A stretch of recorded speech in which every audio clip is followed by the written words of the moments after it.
आज 22 अप्रैल वैशाख मास के शुक्ल पक्ष की तृतीया है। इसे अक्षय तृतीया कहा जाता है। इसी तिथि पर विष्णु जी के अवतार परशुराम का जन्मोत्सव मनाया जाता है।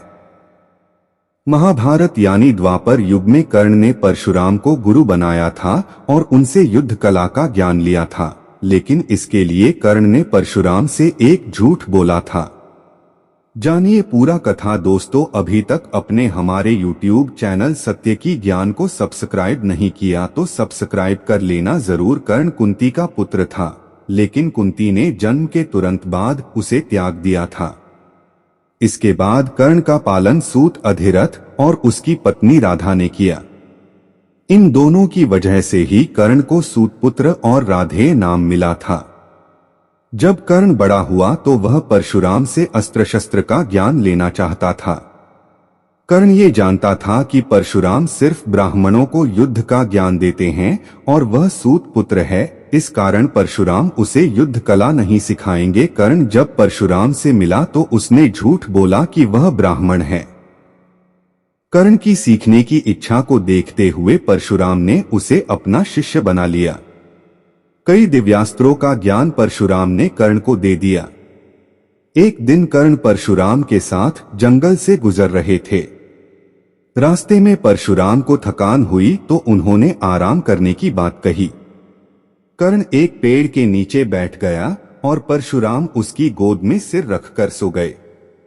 तभी कहीं से एक कीड़ा आया और उसने कर्ण की जांघ पर डंक मारना शुरू कर दिया।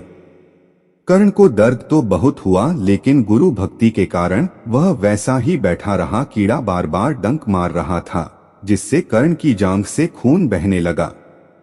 खून की धारा परशुराम को लगी तो वे नींद से जाग गए। उन्होंने कीड़े को हटाया, फिर कर्ण से पूछा कि तुमने उस कीड़े को हटाया क्यों नहीं। कर्ण ने कहा कि मैं थोड़ा भी हिलता तो आपकी नींद खुल जाती, इससे मेरा सेवा धर्म टूट जाता। परशुराम समझ गए कि इतनी सहन शक्ति किसी ब्राह्मण में नहीं हो सकती है। उन्होंने कर्ण से कहा कि तुमने मुझसे झूठ बोला है कि तुम ब्राह्मण हो। कर्ण ने अपनी गलती मान ली। कर्ण के झूठ से गुस्सा होकर परशुराम ने उसे श्राप दिया कि जिस समय तुम्हें इन दिव्यास्त्रों की सबसे ज्यादा जरूरत होगी, उसी समय इनके प्रयोग की विधि तू भूल जाएगा। जब महाभारत युद्ध में कर्ण और अर्जुन के बीच निर्णायक युद्ध चल रहा था, उस समय कर्ण कोई दिव्यास्त्र नहीं चला सका, क्योंकि परशुराम के श्राप की वजह से वह सभी दिव्यास्त्रों की विधि भूल चुका था। दोस्तों, वीडियो पसंद आई हो तो लाइक शेयर सब्सक्राइब जरूर करें। कमेंट बॉक्स में जय श्री कृष्णा लिखना ना भूले।